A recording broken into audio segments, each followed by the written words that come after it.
Welcome to Around the House. I'm Ron James, Real Estate's Most Wanted.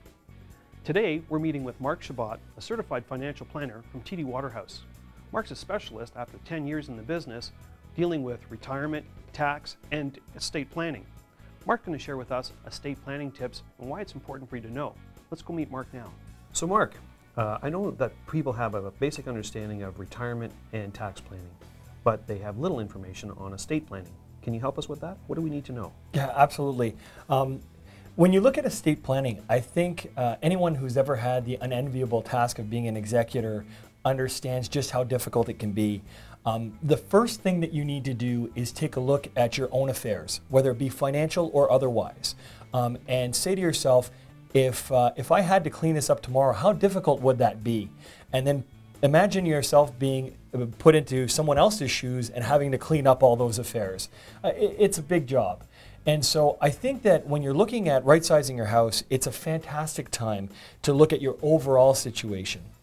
Communicate to your heirs exactly what you're looking to happen with your estate.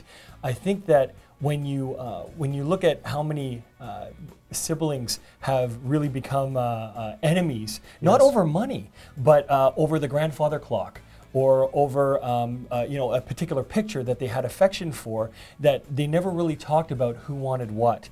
It really brings out the importance of having these conversations with your family. So at that time, when you're starting to think about downsizing your house or right-sizing your house, I think it's a great time to look at getting those things in order. Along with that spring cleaning, I think it's also time to take a look at your wills and powers of attorney. Usually your lawyer will be taking care of all your real estate documents. It's a great time to ask him if he'll also update your will and power of attorney. He'll usually do it for no cost or minimal cost at that time.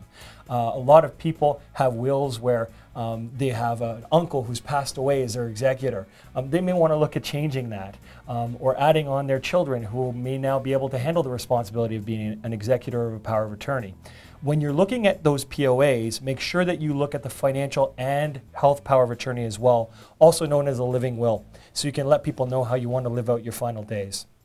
I think that overall, when you're going to receive a large lump sum of cash, like you do when you generally right-size your home, you're going to want to take a look at your overall asset allocation. You're going to want to take a look at retooling your financial plan as a whole. So if you had one particular tip that you'd like to leave people with understanding of estate planning, what would that tip be? The tip would be get yourself organized ahead of time. Use the right sizing of your home as an opportunity to look at all of your affairs, including your financial affairs. Great information.